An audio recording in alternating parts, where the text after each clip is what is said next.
Hi, everyone. Welcome to Collective Liberation, Disrupt, Dismantle, Manifest. We invite you to introduce yourselves in the chat as we get started. I'm Carlisa Callwood, a member of the Museums and Race Steering Committee. I'll be your host for this first session.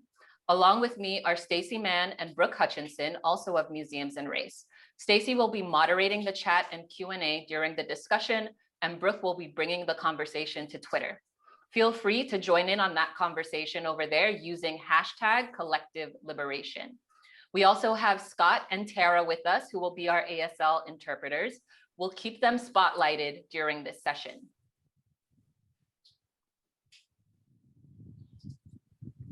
When we run programs with partners or at conferences, we usually collaborate with local Indigenous communities to help develop a land acknowledgement specific to our location.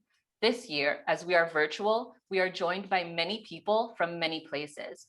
So instead, we ask that you please take a moment to reflect on the history, stolen legacies, intentional oppression of whole groups of people, social circumstances, and personal experiences that bring us to this moment. I would like to respectfully acknowledge that my current location in the Bahamas is situated on the lands of the Lucayan and Arawak peoples. Please take a moment to reflect on whose ancestral home you are residing on now, what circumstances bring you to this moment, and how you carry your ancestors with you.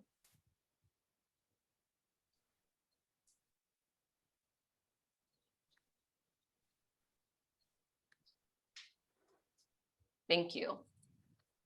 As a reminder, here's our program for the next 3 days.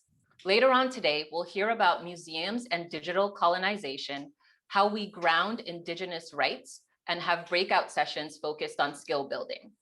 Now on to our first session, Narcissistic Abuse of Cultural Institutions. We are joined today by Andrea Montiel and Schuman and Dr. Kelli Morgan, who will share with us about their experiences in abusive workplaces and the need to find ways to heal from resulting trauma. Andrea and Kelli will also share some strategies on how to manage and overcome these traumas and successfully set boundaries. I'll now turn it over to our presenters.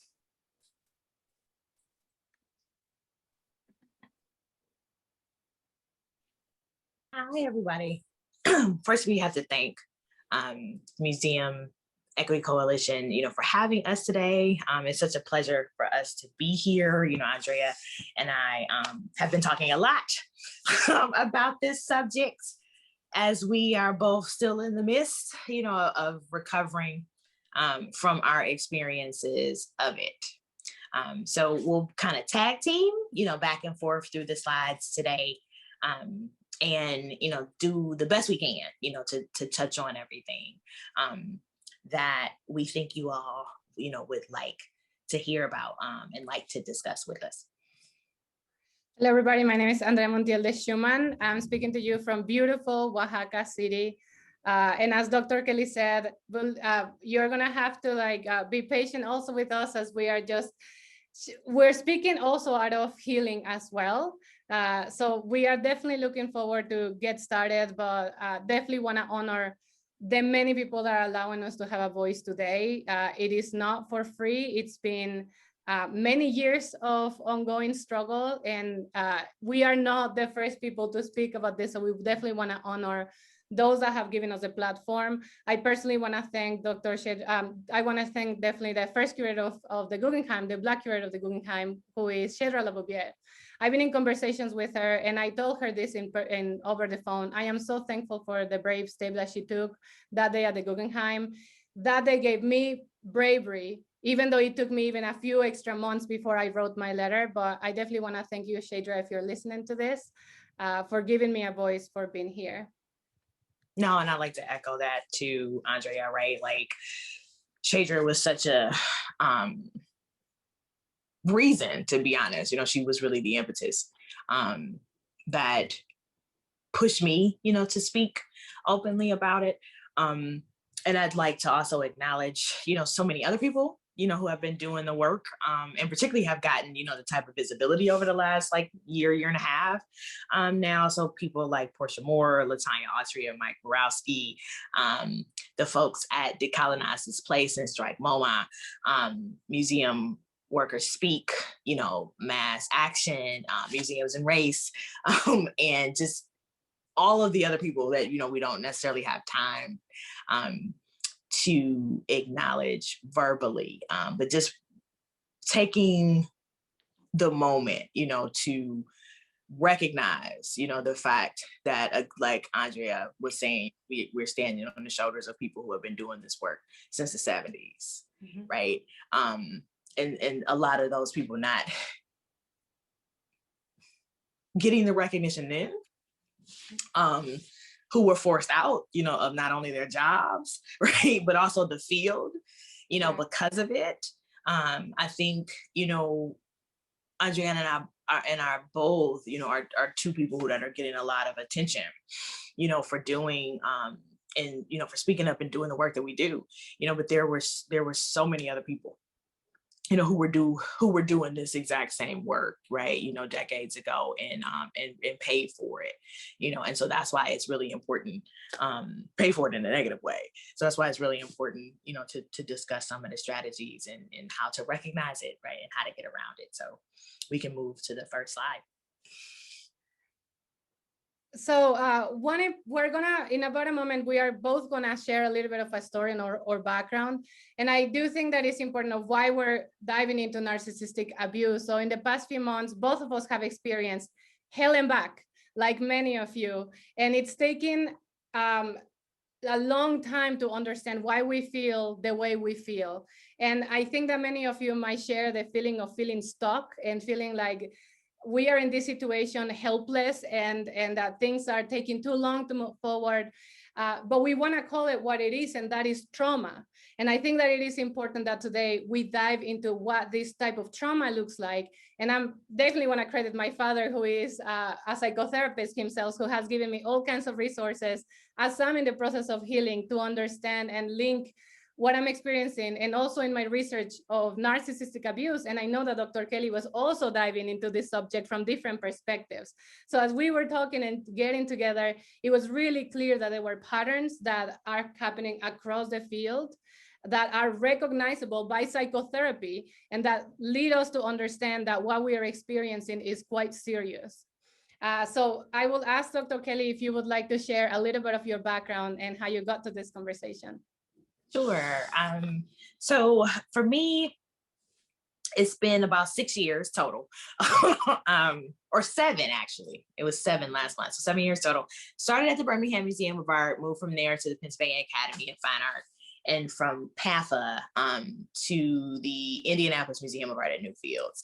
And as Andrea was just saying, there are patterns, right? So I think when I first started out, I was very naive, so I kept thinking that the narcissistic abuse, the very severe, right, racism was unique to the particular institutions.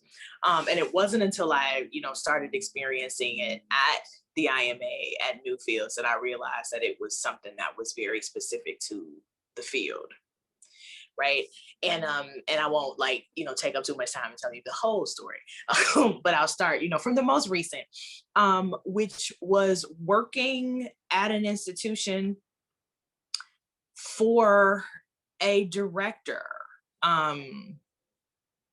that, just to be honest, was probably the most sociopathic person I've ever experienced in my life.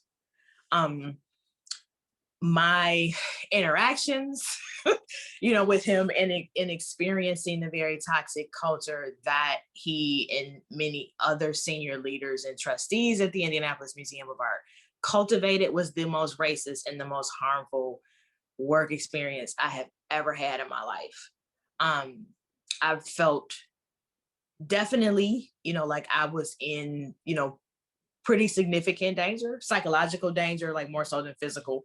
And I'll break down, some of that, as Andrea and I move through, what's going on. But I am a critical race cultural historian, so I approach, and I'm an Americanist. That's my, my sort of art area, specialty of art history. And when you do work, right, critical race analysis and, working from anti-racist frameworks, primarily, with historic white American artists, I think it comes across as like, here's this different thing, right? That I was doing, or that, somebody's doing in the field, but they don't actually have like a sense, right, of what that work really entails. So long story short, it's like, once the work started to show up, in its vested, right, anti-racist form, then I began, right, to be attacked. So then the institution sort of launched its attacks at me. And so the last, from spring of 2019, up until the summer of 2020 when I resigned, I like to say it was probably the fight of my life, and the fight for my life. And having to do that in a museum space, it was just uncanny to me. And so that's why, that's kind of how I've gotten here, and speaking up and out against, about these issues and about this culture, because it's something, it's like, I don't want anybody, to ever have to experience, what I experienced that last year and a half at Newfields. Thank you so much for sharing this. And I just, I'm listening to you, and I'm hearing also some of the experiences that I had as well. And I know that many of the people that are listening can also hear some of your experiences as well, even if you're not being one of the people using your public platform to speak about this. I see you and I hear you, in even those that have felt so scared of speaking up. I will share on my end that also it started several years ago.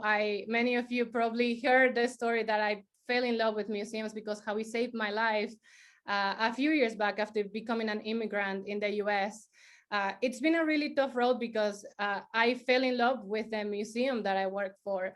I fell in love with the communities that I served and the projects that I was working on. I do think that I had privileged experiences and working with so many colleagues that are so inspiring. So it became a big conflict in my mind, understanding the systems that I was personally suffering through and that were beating me down to the ground, but at the same time I was loving and wanting to care for, and thinking that there's all this hope that I wanted to pursue in changing from within the institution. But I will say that in the past 3 or 4 years, it started to become more and more evident that the change was either going to be way too slow or something was going to break, because my soul was breaking and it was breaking fast.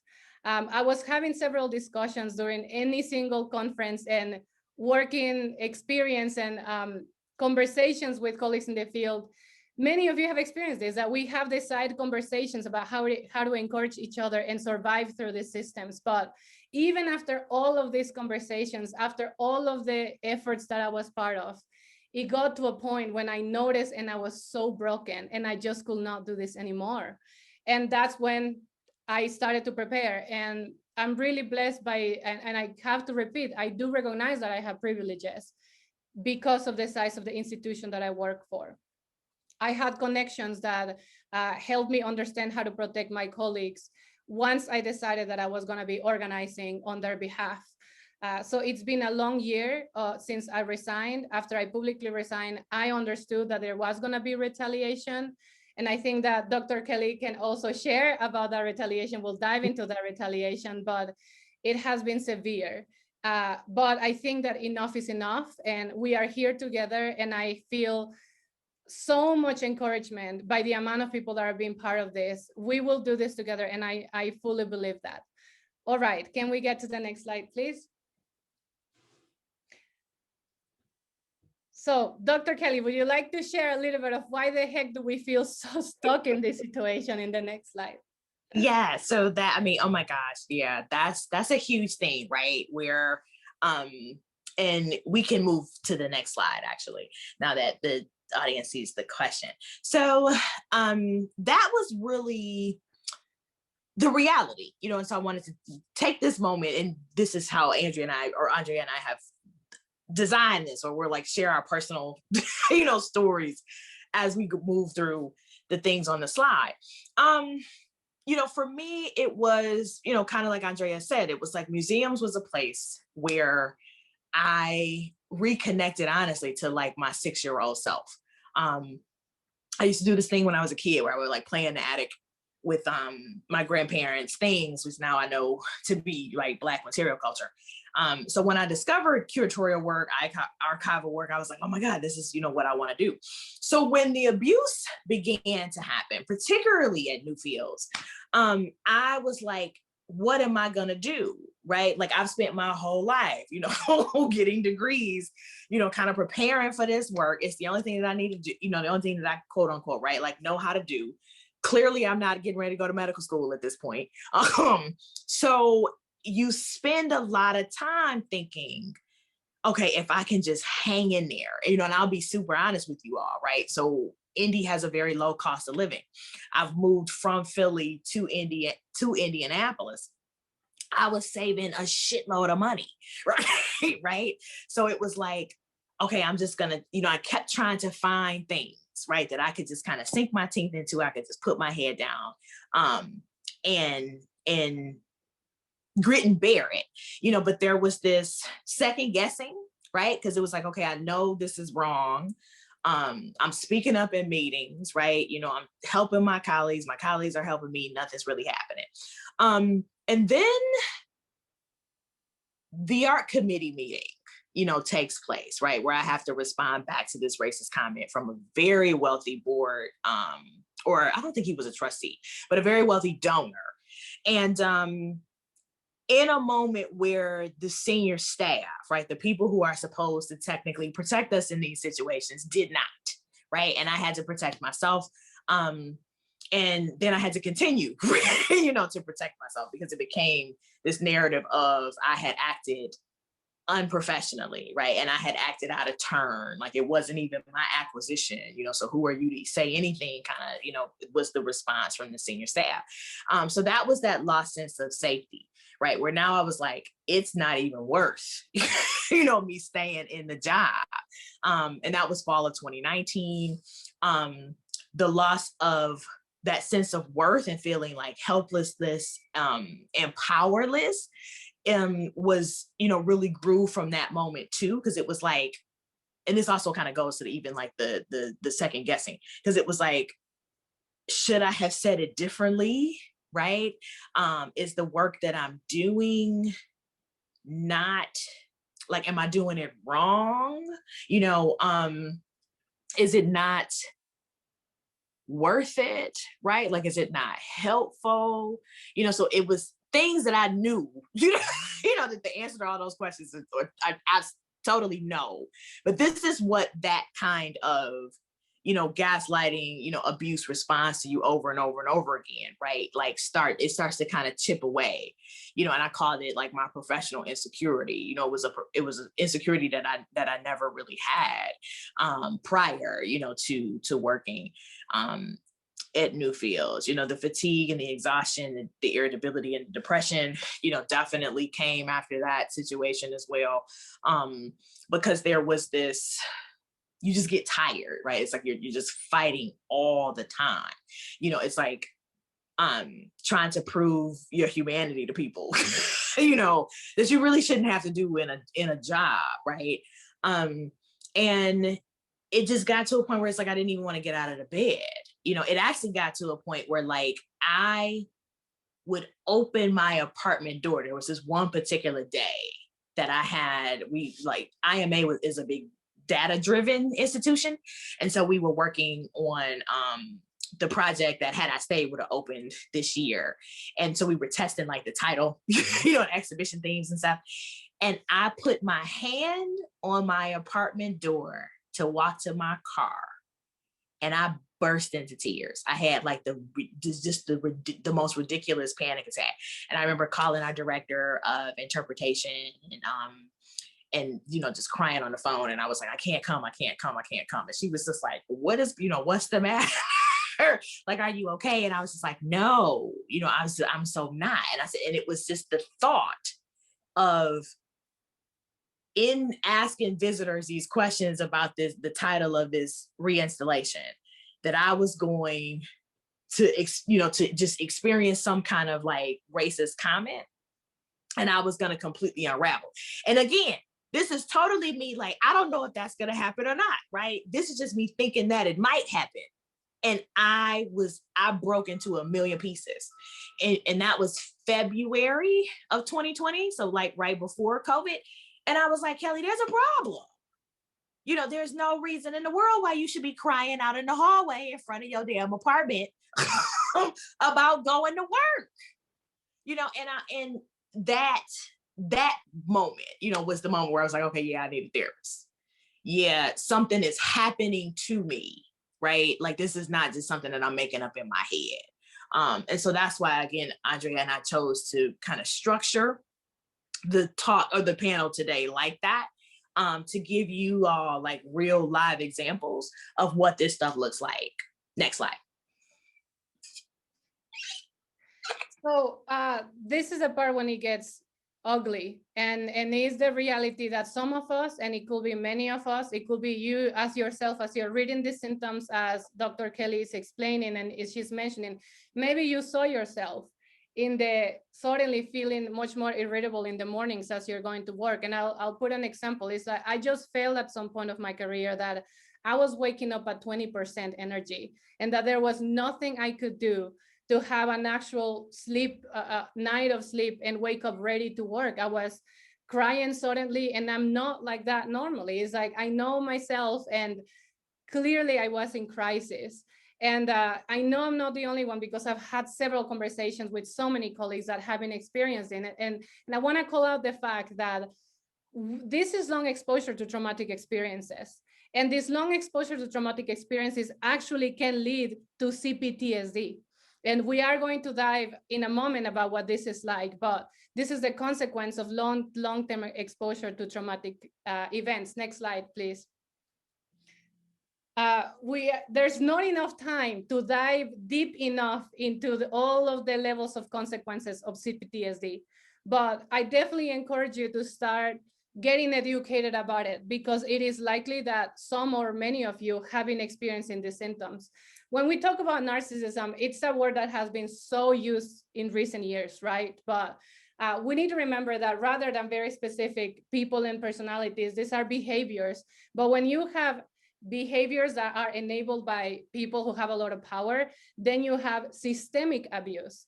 So some of the consequences of this that you may be experiencing might be avoidance. Like myself, I still have a sensitivity about opening my email. I immediately get shut down, and I get scared and nervous even today, after I spend some time healing, to open my email and face whatever I need to face. You can be re-experiencing, you can be having nightmares about your work experiences, and don't you hate it when you want to have a night of sleep and all you can dream about are the same damn experiences you're having during the day? That can also happen.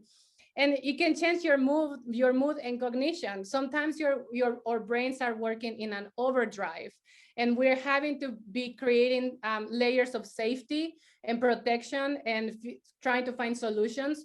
And it simply is too much for our brains. Now, this became much more evident during the pandemic, right? Because all of the systems that we're already facing suddenly crashed in much more evident ways. But this does not mean at all that that was the beginning of our struggles.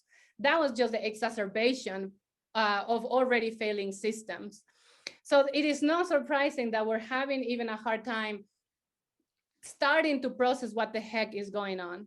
And then you have reactivity, that sensitivity to like seeing the face of the director in front of you. I have colleagues who were getting calendar invites by the director of my former institution, Salvador Salor Pons, because he was just surveilling, like, what do you value in your institution? And he had no idea how terrifying it was for my colleagues to be facing those types of phone calls. So we are talking about legitimate consequences of actual abuse. Next slide, please.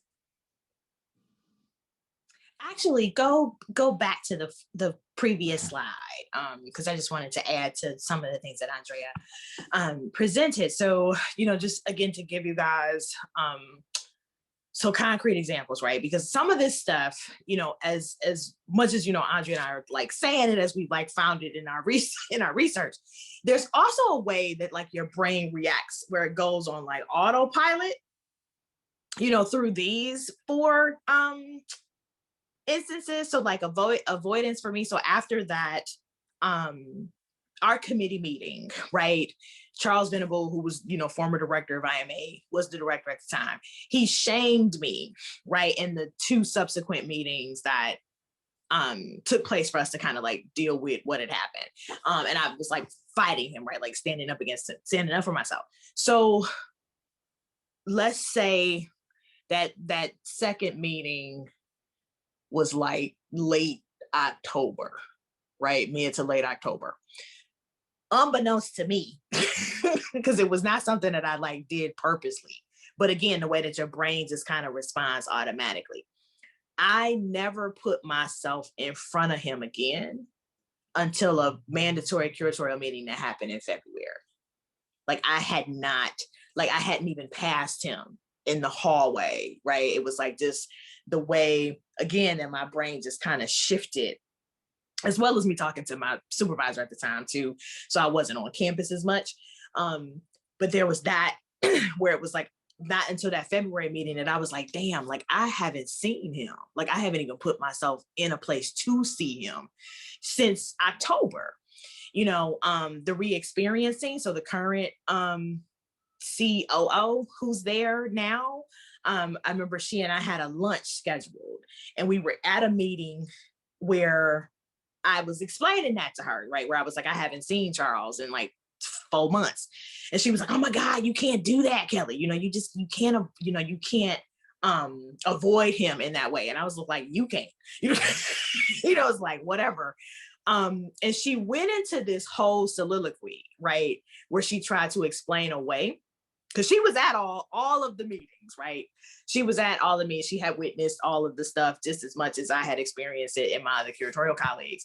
And then same thing. It was like, then I avoided her like the plague, right? Like just automatically just didn't even think about it. But in that moment of talking to her, it was like re-experiencing the art committee meeting all over again. So it was like anybody, who was there who would make excuses, for what had actually happened.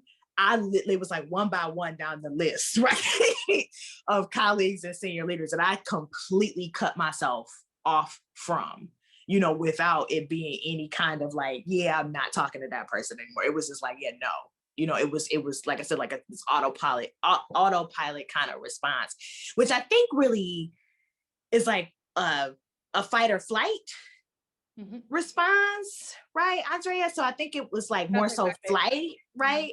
Okay, so now we can go, to the next slide. And these are, I mean, again, I'm sure you all have encountered a lot of this stuff. So these are like the kind of quintessential signs, of narcissistic abuse. So, the gaslighting, making you feel like your reality is not what it is, right? So in the Newfields example, I'm saying we have an issue, right? There's clearly an issue with race. There's clearly an issue with Black people, right? Asserting a type of agency and autonomy. And people saying, no, maybe he was just having a bad day. Or like, oh, maybe he didn't mean it like that. That kind of thing. I'll skip isolation because you guys kind of know what that is, right? The siloing, right, of different departments. So this is why it's super, super important to build cross-department coalitions for yourselves. But the broken communication, right? I really wanted to really focus in on that, because when you're dealing with narcissistic leaders, and whether this is a director, deputy director, chief curator, there's this kind of open-ended talking, right? This happens with HR as well. This circular talking that keeps you from getting to a tangible, solution, right, to the issue. Sometimes it prevents even the basic acknowledgement, that abuse or transgression has happened. So be wary, like, of that. Be aware, of that.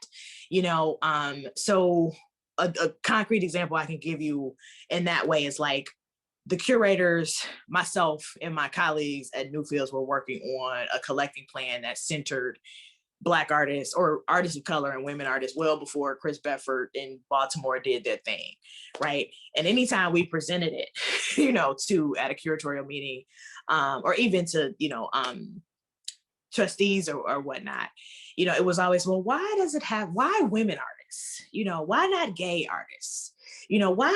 Why artists of color? Why not old art? I mean, just ridiculous asinine shit, right? Right. So, and then we would get into these debates. Like they would take us into these debates of like why we're not focused on artists over 60, and it's like, are you kidding? And it took us a minute, to figure out what was happening, that was something that they were doing purposely.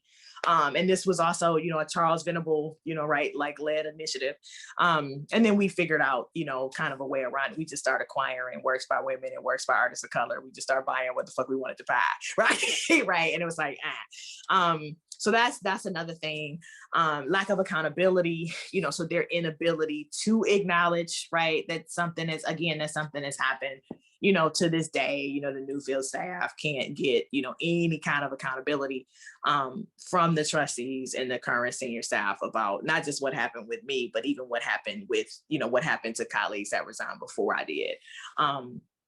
And then, the last point, the conflicting reality, the concrete example of that, which I'm sure many of you are experiencing, is what the institution is doing in regards to programming versus what is happening in the institution to women and people of color, and LGBTQ, individuals and disabled individuals too, right? Like those two things are typically completely contradicting. So when I was at PAFA, for instance, there was this whole idea that, PAFA was the institution that cared about Black artists because, it had the largest collection of African-American art of more than the PMA, more than other institutions in the area. They did the Norman Lewis exhibition. So regardless of the fact that Black students, are like dying, right, behind closed doors, emotionally, right, or psycho-emotively, right, because they're being abused and harassed by, this really problematic white male faculty. But it was always this fallback of, well, PAFA's doing more, right, for Black people because of a Norman Lewis exhibition than any of the other institutions. It's a start, so don't allow that, right, to get you kind of caught up on the hamster wheel. I think it's really beneficial, to point out how, the two, the exhibition has nothing to do with the humanity of the people who work there. And maybe you can think about, as you see this list, and start to look at your personal experiences in museums, because for me, and it was very obvious when you get to lack of accountability and transparency. I work for a publicly funded institutions. There's a tri-county that gives us taxes, millions committed for the next decade. And the layers of protection to the people that manage this funding is ridiculous. So for example, you have a chairman of the board in a position that should be rotated because of the level of power every couple of years. And the chairman of the board of the DIA, Jean Gargara Jr., has been a chairman of the board for 17 years. And then you discover that his best buddy is the father-in-law of who is today the director. So that's Alan May. And we get into all these layers that is really clear that it is not just one person. You see it at the managerial level. You see it within the institution. You have colleagues that are so exhausted that they no longer want to fight about this, because they see the structures, they see it in the managers, the people who are raising funds, they see it in the donors, they see it, but not only that, there is also the media, right? There's also the media relationships, you have their expensive PR firms, you have even the perspective of trust in museum institutions. It was a scary day when I heard how many people trust whatever the heck museums say. So we're dealing with really a very complex system. So if you have been one of those people that feels seriously ashamed for not speaking up, or conflicted for not doing what you think you should be doing, on one end, it's time to recognize that a lot of that is coming out of legitimate trauma and a legitimate super powerful system. That does not mean that it's not time to act, because we will dive into that in a moment. But I think you can be loving for a moment to yourself and recognize that what we are facing is not just difficult, it has been dangerous, okay? So I think that that is a truth that we need to speak at the same time, while we have to today become brave and understand that not speaking and not taking any action today, it is seriously dangerous for all of us. Okay, next slide, please. And I'm gonna dive in. I mean, we need to talk about the reality of the type of danger we have been taking on, those that have been speaking up, those that have been organizing, those that have been pursuing mutual aid efforts. To start with the expectation of silence, many of you can identify this immediately, because most of the field still feels this terrible fear of speaking up that is understandable given the narcissistic abuse that has been happening. But at the end of the day, I need to be able to say myself that in doing so and protecting myself out of trauma and for valid seeking safety because of the many other things that people of color are experiencing and other marginalized communities, at the end of the day, the silence has been enabling part of this system at the same time. And it is important to recognize that these powerful people know that. They know that they can buy our silence because of the powerful media control that they have, the character assassination. As soon as one of us speaks up, there is a crisis management firm, there is a PR firm prepared to silence us. It has been a long year in the past year of me identifying the layers of retaliation that the DIA has been inflicting upon me and my colleagues, because it's not simple. It's quite complex and it's quite strategic. And it's not a balanced situation, because you have underpaid colleagues who are trying to support each other, who are trying to speak the truth, facing ultra powerful institutions. And small museums can also be powerful institutions too. We cannot forget that, because of the powerful people that can be behind these systems. So we see the media control, we see the character assassination, we see the crisis management firms, the consultants and contractors that have been hired to weaponize, against our communities. I understand why there is fear. I understand why there has been a system of silence, but we need to recognize what that silence is allowing. Next slide, please. So going deeper into this retaliation, we see the structures and the strategies behind how they respond to people like Dr. Kelli Morgan, or to efforts like even the other mutual aid efforts happening. So they dive immediately into trying to discredit us, trying to silence us. And one of the best strategies that I will say has been quite effective, but I'm calling it out so you identify it and fight against it, is to hide the receipts. The broken communication allows them to hide the data behind their failures. So they rely on the flying monkeys. So flying monkeys is a narcissistic abuse story terminology. And it mainly means like those people that help the people in power and these narcissistic leaders to stay in place. So these are the people that will immediately come to their defense. Sometimes out of trauma, sometimes it's out of the fact that they don't feel like they have any other option but protect their survival. So they end up defending their institution publicly. We had Marsha Water-Phillott, who is a really important Black figure in Detroit, who spoke against my movement and my colleagues and was able to, I will say that she was tokenized by the leadership of the institution.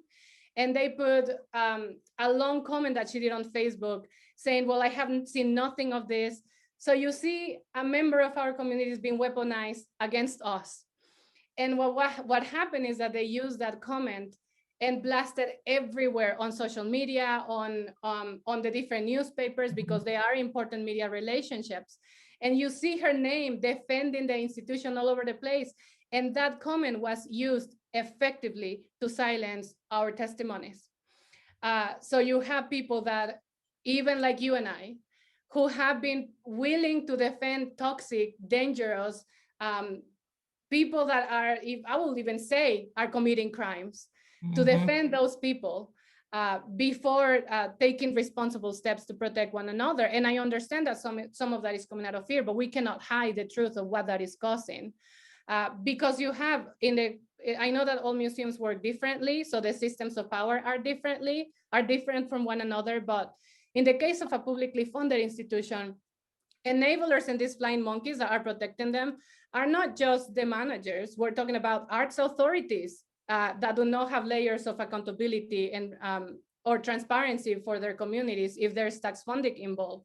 You have founders, you have people from foundations that understand the situation, have heard the situation, but they still will not support staff who is suffering through this serious, serious trauma. So once again, people have been weaponized against one another.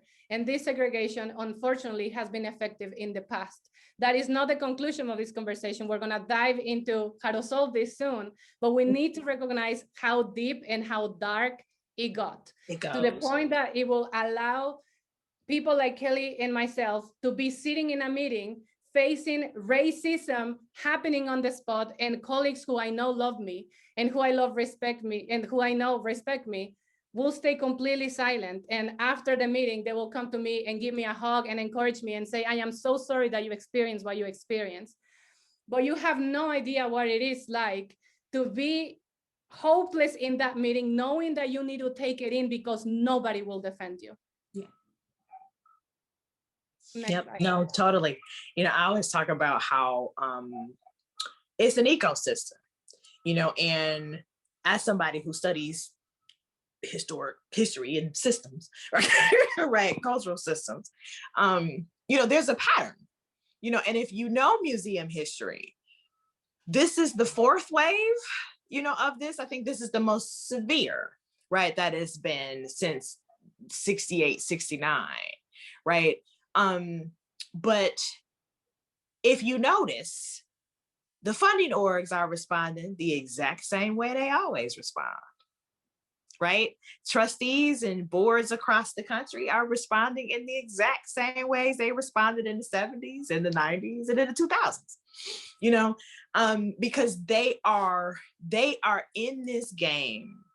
They are in these institutions for completely different reasons than we are, right?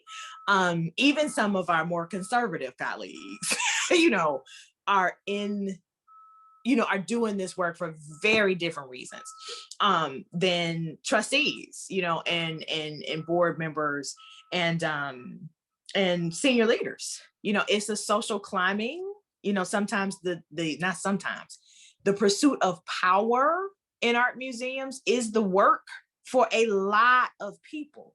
That is it. You know, so this is why when you're wondering, like, how did that particular curator get that particular show, right? Or how did that particular curator get that particular, you know, promotion to some, you know, director position overnight, right? Right.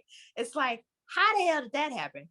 Because for a lot of folks, it's a who you know kind of game. You know, it really isn't about serving the community, you know, in the kind of public interest, right, that we tend to have, you know, in our various positions, you know, that a lot of the people that we work, quote unquote, right, for just absolutely don't. You know, it's like window dressing for them. It's like, oh, that's cute. You know, you want to like expand, you know, out into the community, or you want to give community a voice. You know, this is why you still see, you know, even at this moment, right, we still see institutions that are bringing in contemporary artists to reinterpret some historical sculpture or some public monument, right, or, you know, some historical gallery. And most of the time they're artists of color, you know, that are coming in doing the work, right, that the institution itself should be doing, that the curators should be doing. And it's ridiculous, you know, and the reason for that is because it's always worked in their minds, right? This has always worked. Fred Wilson did mine in the museum in 1993? That was great. You know, we just need to do that again. So there's no vested, you know, there's no substantial or like kind of deep, sophisticated understanding of the work that a lot of us do. And there's no real vested interest in that either. So then you have to be honest with yourself about what that means for you as somebody invested in that work to work in these institutions. Next slide.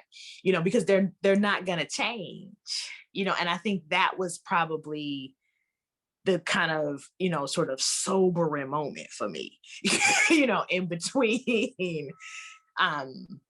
between thinking about, Shadria's situation, reading Andrea's letter, processing in hindsight, and even in the moment, a lot of what I was experiencing, in Indy in May and June, or this time last year.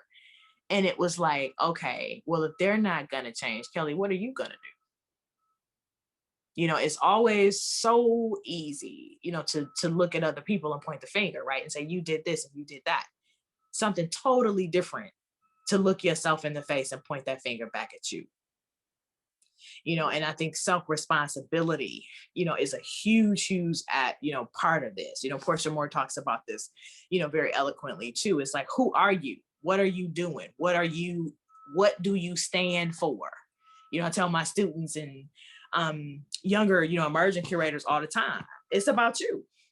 It really, really is, and it's like, you have to be strong enough, to so in this slide, right, recognizing your own trauma, recognizing how that trauma has informed, right, or affected, how you move, not just through the institution, but how you move through your life,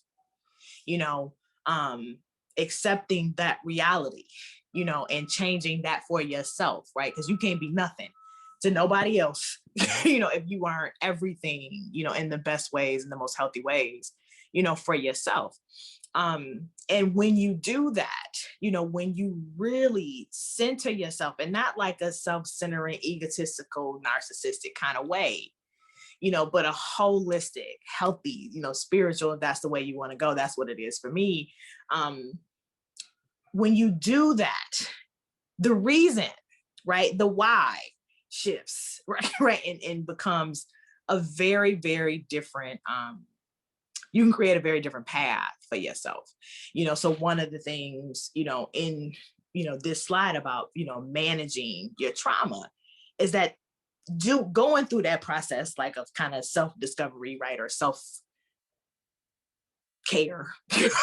for lack of a better word, you can leave, and you can create your own projects. You can make it, Latanya Autry has done this, so beautifully, right, in the last year, with Mocha Cleveland, where she figured out, how to shift those funds and create her Black Liberation Center, as something different, right? You can resist and you can fight in a much, I think more efficient way, right? Because you're not just kind of pouring all out, the pain, or perform, not that you would literally be performing trauma, but right where the trauma isn't kind of like spilling all out, you can be more strategic.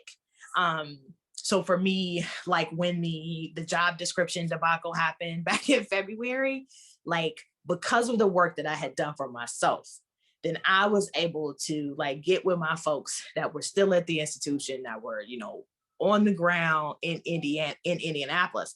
And we were able to drive, right, a very particular type of current to get his ass out of there. And had I not done the healing work, right, had I not figured out what I wanted to do, needed to do for Kelli, there's, that totally would have been, a re-traumatizing, right, or reliving that whole situation. Because I had done the work, it was like, oh, here's the door, right? And I'm about to blow it off the hinges, as best I can. And I'm glad that I was able, to do that, right? And, so it was kind of vindicating, in a lot of ways for me.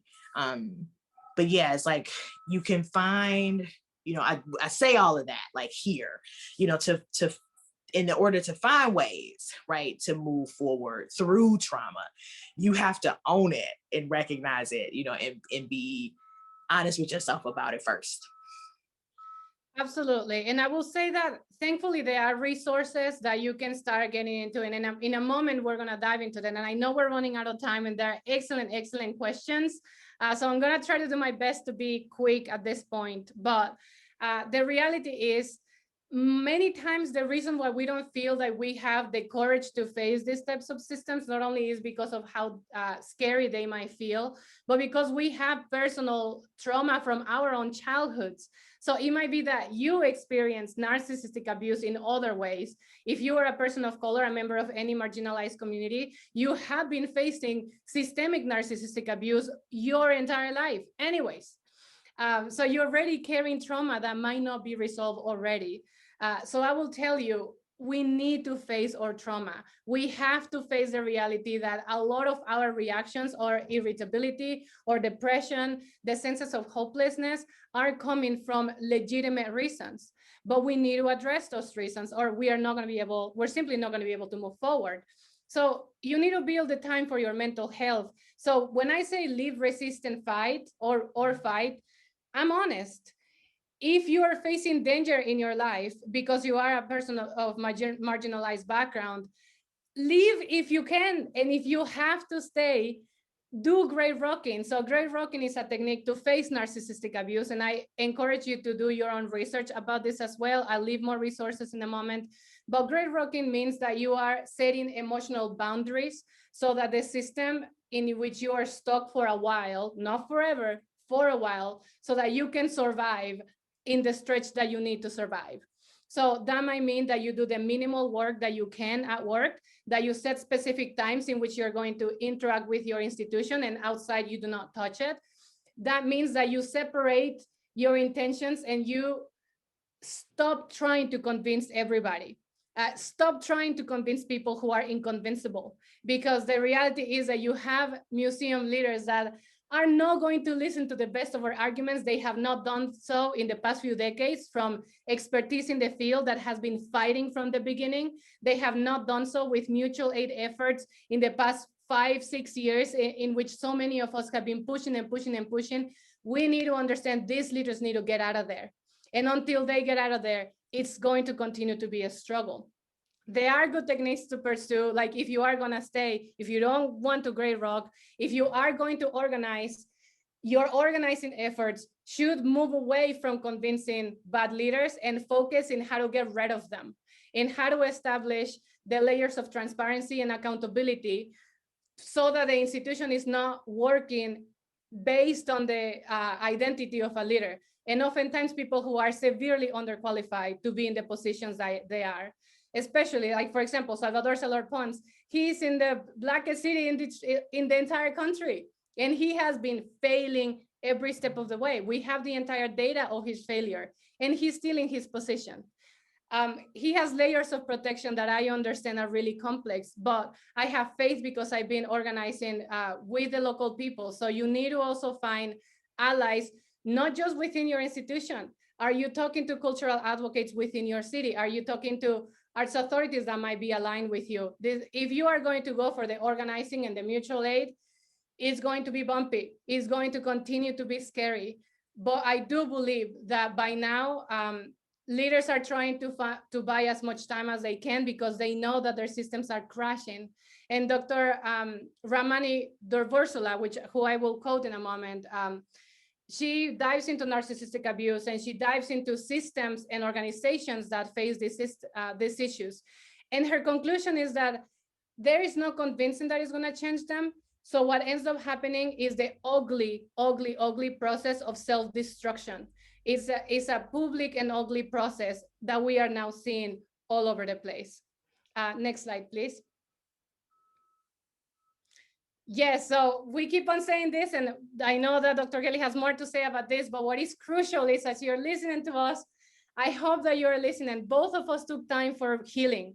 We will not be able to speak in front of you if we did not take time for recognizing our trauma and work through our trauma, get counseling, get emotional support, etc.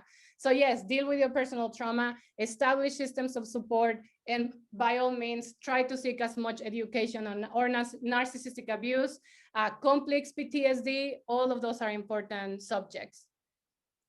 Yeah, like for so to cover, a little bit of both sides, right? With like, again, personal examples. So because I knew that the deputy director at the time knew that our committee meeting and everything that happened afterward was like so problematic and messed up, he was my direct supervisor. And I went to him and said, listen, I can't be here, any time that I don't absolutely have to be here, and he said, cool. You can work from home, you can work in a coffee shop, you come to your meetings. And this, like, again, this is like 6 months before quarantine. So I just stopped going, I just stopped going. And I would go in, I would go to whatever meeting and I would leave. I would go in, I would get what I needed from my office or get what I needed from the library, and I would leave.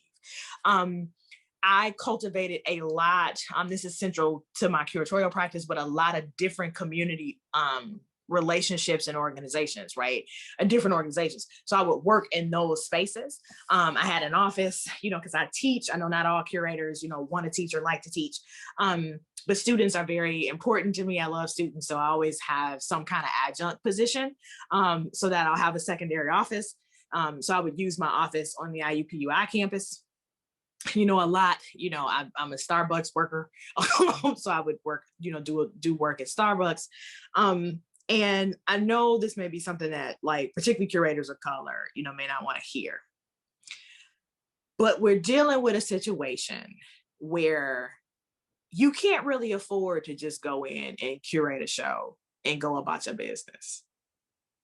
Now there are, right, curators who do that, right? But there's a very particular reason why they are able to do that.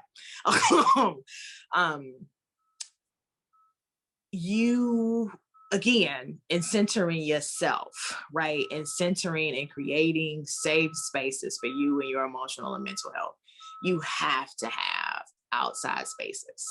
You just simply do. You just really, really do. I was like kind of, because I know we're like kind of over time, and we want to get to the questions there. So I was like, skimming through, some of them. And it would be great, as Black and brown, professionals, that we could just go in and do our jobs and go to fuck home like they do. We cannot. We have never been able to. So all of that extra work, many people, right, have reached out to me, and those who have read, right, to bear witness, my essay that I published right before my resignation, where I kind of delineate all the extra work.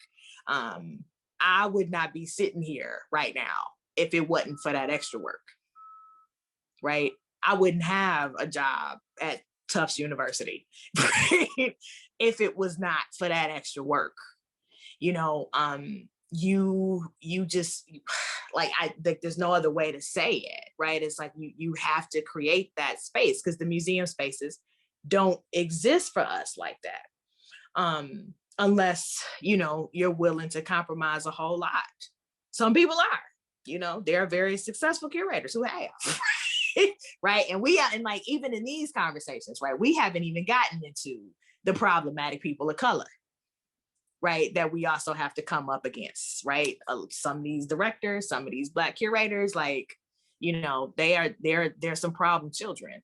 But I always kind of go back to saying, you have to center yourself, because there are other ways to do it. You don't have to be in an institution, to be successful. You don't even necessarily have to teach either, but you do have to find other avenues, through which, to carry the work out.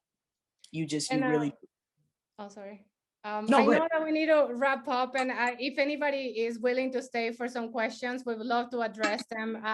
But I want to say, please be kind to yourself today. If you're feeling like what I felt, guilt at some point in recognizing how I was personally enabling these systems, understand that a lot of this comes out of trauma, but take it seriously. Of what is this trauma stopping me from protecting my colleagues? Because we are in a moment, like sometimes people ask, why should I have done if I was during the, along the lines of like Martin Luther King Jr. or those times. That's happening today. Today, you have colleagues who are risking their lives, their safety, and in many layers, we are giving up a lot. So be considerate of how you want to take part of this movement. And if you need to add layers of protection because you are part of a marginalized group, don't feel guilty for doing that either. But I think it needs to be a conscious decision moving on. Like, you're hearing this directly from us. So I challenge you today that you take a good look at your mental state and why your reactions are happening on a daily basis, how your emotional state is, and address it, because we cannot lose your life. We cannot lose your mental health. We need you safe as well. So I want to thank each of you. I want to completely, next slide, because the next slide does have some resources, I believe. Yeah, these are some people that I encourage you to read. There is a book called The Body Keeps the Score. Please read it. Please find out about EMDR techniques, because these are designed to rewire our brain to process dangerous and experiences that make us feel unsafe. But I thank each of you. Thank you so much. And if there's anybody that can stay for questions, we are going to stay another few minutes. Yeah, we have about 15 minutes. Awesome. All right, so let's start with some of the questions here. It says, how can gaslighting, broader narcissistic abuse be proven in constructing dismissal cases where tangible measurements haven't occurred? Thankfully, there are more and more resources that are diving into complex PTSD, because I think that before we didn't have something like this recognized. PTSD is something that is just being shared in a complex level. So I will say that unfortunately, in legal cases, it might not be as easy to prove, but there are cases in which you can go through what the mental health cost in your career. So for example, you might have had to quit, and for a long period of time, you weren't able to be paid. So I definitely recognize that you consult with a labor expert, with lawyers who have expertise on these types of cases. They exist. There are resources outside of the museum world. So do not focus on museum resources, focus on labor rights resources, because those resources do exist. And I don't know, Dr. Kelli, if you want to add to this. Yeah, I like that was a huge thing which is why I didn't sue, right? Because it was hard for me to prove it. Or I should say the lawyers that I talked to, said that it would be hard to prove. But recently, I've talked to some more folks, around the country who are filing like EEOC cases, right? And I can't think of what EEOC even stands for. But you can Google it, and you can file a complaint, right? Like you can file a case or an investigation through the EEOC, and then that can then lead you to like more tangible, like legal ramifications or legal approaches, but it was super, super hard, and both lawyers that I talked to, and like kind of just delineating out, even having saved the emails and whatever, it was still in court, right? It's hard to be like, well, this person said this because you're Black. Like now everybody reading the email knows, that this is why, that particular statement was made. Yeah, but it is super difficult to just do it, just straight from, as Andrea was saying, just using civil rights lawyers or labor lawyers, because that is who, you should be talking to. But try the EEOC first, right? To just at least prove that racism, right, is a issue, because that's what that, organization is there for, and then you can move forward, from there. Thank you, Equal Employment Opportunity Commission. Mm-hmm. Yes, and also if you have testimonials of actual crimes, federal crimes, and things that are legally binding, and you feel scared to speak up, I understand if that is the case. There are whistleblower experts. Whistleblower Aid is one of them, but there are many other organizations who are dedicated to the protection of whistleblowers. And that is something that museums are excellent in letting us know that we have no resources when we actually do have resources available. So they are bodies of government bodies that are meant to protect us, or lawyers who are there to protect us. They are mutual aid efforts that are meant to protect us. So the more you get familiar with them, the more you're going to find out ways to protect yourself. I'll say museums are not neutral, are doing later this evening a workshop on efforts of organizing. Definitely attend for sure. Another question is, I wonder if anybody has been able to harness, organize the public or visitors in your efforts to transform your museum. I'm glad that we're all here as museum workers, freelance workers, but sometimes I wonder what might be possible if community members could add their voices. I do have a direct answer to this, because when I was preparing to come and organize DIA staff action, as I was finding allies, I did speak directly to local cultural activists and cultural advocates. I definitely suggest you to do research on this, because each community works a little differently. But you are right. If you work with the local community, there are fresh ideas that are outside of the museum world, outside of the museum field, that have been proven effective. So for example, for us, has been a matter of looking at the policies.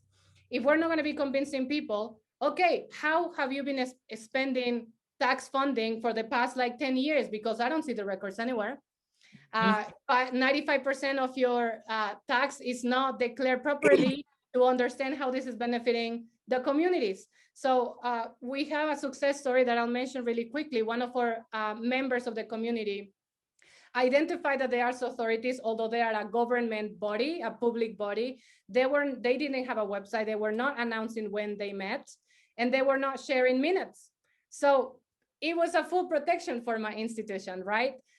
Because he's been pursuing, asking questions out of our many conversations. Suddenly, the arts authorities of one county now has a website. Now they're having to release minutes, and now they're having to release when they meet. So I encourage you to connect with the local expertise beyond your institution. There are allies beyond the museum field in your community that you can get support from, fresh ideas, and even people that already know the layers of protection that are happening at the governmental level, the arts authorities level. Yeah, I wanted to address the first question simply because it deals with these problematic Black folks that are in the field. One, Sydney, I think there are other people, right? So it's like, without naming names, because I think we all know who they are. Find other people. Find me on Instagram, send me a message, and I can send you other names. So that's one thing. Two, a lot of those elders are like, have paid their dues in particular ways, right? And I would say, like that boomer generation, particularly of Black people, getting in the room was the goal, right? So we are like, we're upsetting their apple cart, because the goal was never to actually dismantle the system, right? Right. The goal was to be able to assimilate, right, or to fit within the system well enough so they could gain their own capital, right? And that's a generational thing. That's an integrationist thing. And that's also a problem with that kind of myopic understanding of the civil rights movement in the first place, but that's another class. And so you have to find different people. There are different Black people, and this is me just talking to Black folks, right, that are on the call in this, particular, in this particular question. There are other Black folks in the field that are doing the work differently. There are other Black folks in the field who don't subscribe to that bullshit. There are other Black communities, right, and organizations, kind of outside of that. I am one of them, to be honest, right? Like Tanya and I, are two people, who are definitely right on the outside. I call them the darlings, right? We're definitely on the outside of a lot of those communities. So there are other people, and you just find the other people, we're kind of quiet, right? Because not only are we dealing with these white folks, but we're also fighting them too, which is difficult, in and of itself. But that is a reality. You are not crazy. People will try to make you feel like that, right? Because these are, like you said, very well respected, right? Black art historians and curators and artists. But yeah, they are just as problematic, as a lot of these white folks too. And you just have to find different people, you super do. Because and I think you, in terms of just addressing your ask of challenging them, tell them the truth. That's what I always do.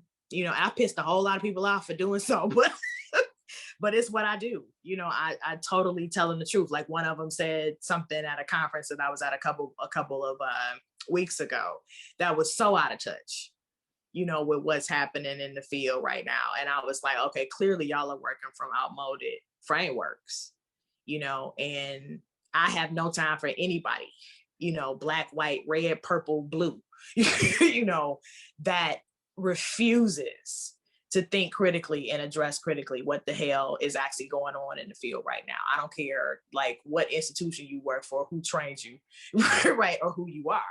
And saying that, like, be prepared, right? Because there is a backlash that comes with that. There are the consequences. These are like the black gatekeepers of the field, and this is why I'm always like, you have to know your why. You have to know why you're in it. You have to know why you're doing it. My why has always been structural change. So anybody, that's upholding, right, racism, sexism, all the isms, right, that prevent us from having healthy, collective, cooperative cultural institutions can get all of these hands. I don't give a shit how long you've been doing it or what museum complex you're directing right now. Right. If it's outmoded and it's problematic, it's outmoded and problematic, and I think you should feel well within your right to say that. Absolutely. And this actually goes along with the next question, the final question that we'll take, which is advice that we can give to people that are stuck in the systems and prospects after leaving, in relationships within these workplaces. So something that I will definitely advise is, if you are stuck, meaning you cannot leave your institution for a few months, you need to take a step back, because I'm talking about take a couple of hours out of this, in which like you're truly thinking what your body needs, because the reality is like I got to a point when I got suicidal, and I don't want you to get to that point. We need you healthy, So I want you to take a moment knowing that your life can be in danger if you ignore all of the signs of trauma. If you ignore the signs of complex PTSD, that is dangerous to your life. And I advise that you take a moment and you write down how to freaking survive this. And how to freaking survive it is that, how can you protect yourself? How can you set systems of healing? And for this, I will say, get educated about grave rocking, get educated around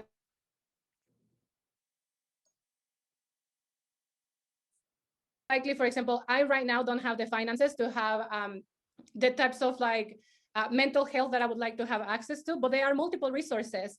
And thankfully there are wonderful playlists on YouTube. If you type on YouTube, CPTSD, surviving trauma, healing from trauma, de-escalating anxiety, there are practices for that. And I will say, definitely advising to dive into EMDR. So EMDR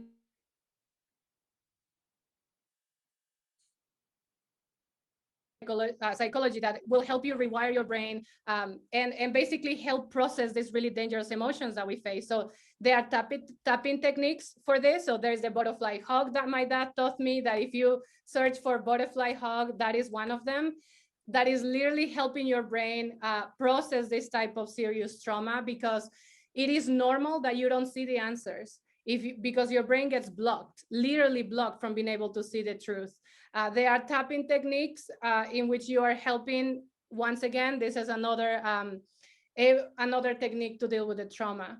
One last question. I'll add to that, okay. Andrea, is like, if you call around or Google around you can oftentimes, most major cities have some kind of, there's like a therapy center, or even certain social workers, who are as therapists or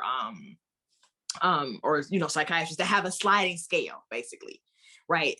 Or like a pay what you can, kind of thing. Like when I was in Philly, like a lot of this stuff, that I've been going through professionally, some of my techniques of healing and getting through it was because, and this is the first time I'm going to say this publicly, but before I started at PAFA, I had just got out of an abusive, like a narcissistic personal relationship. And he was like the only person I knew in Philly. So like the bottom had fallen completely out of my life. And I didn't have any money. It was like, my mom was sending me what she could, friends sending me what they could. And I found the women's center, therapy center, where I could go and just kind of like pay $1, just to talk to somebody, so I would say, you can definitely just Google like, therapists on a sliding scale, and try it. Therapy is off, it's kind of like shoes, so you have to like keep trying until you find the right fit. But sometimes, it's good to just know, like that you do have the option, to go to somebody and not pay $250, right? A session, or if you don't, or if your health insurance doesn't cover it or whatever. That's another way, to find, someone. I know that we need to go, so I want to thank everybody for attending. We love you all. We feel your pain as well, but we also have a lot of hope. Please stay connected with our projects. Our institutions are trying to dig us deep into silence. So yes, definitely, I will encourage you to support what we're doing as in connecting with the types of projects that we're working on. It has been an honor. Thank you so much, Dr. Kelli, for being willing to share this session with me. You are amazing, and it's been a pleasure to be in conversations with you. And yes, enjoy the rest of this conference. I'm about to go and head out to an incredible workshop of an Indigenous artist who I admire like crazy, because we're starting collaborations. There is hope. There are new projects coming up, and I do believe that there is healing that is going to come to our field, and with healing, progress. Thank you so much. Yeah, thank you all. This is wonderful.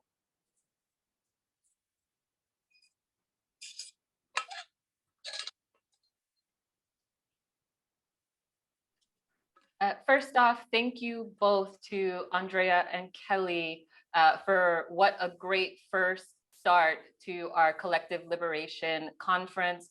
Thank you for sharing your experiences, your trauma, and your healing journeys, and also your insights from what I've seen from both the chat and also the conversation that's happening on Twitter. Much of what you've been saying has been resonating so deeply with many of us in the field. I also want to say a thank you to all of you for joining us for our first session today.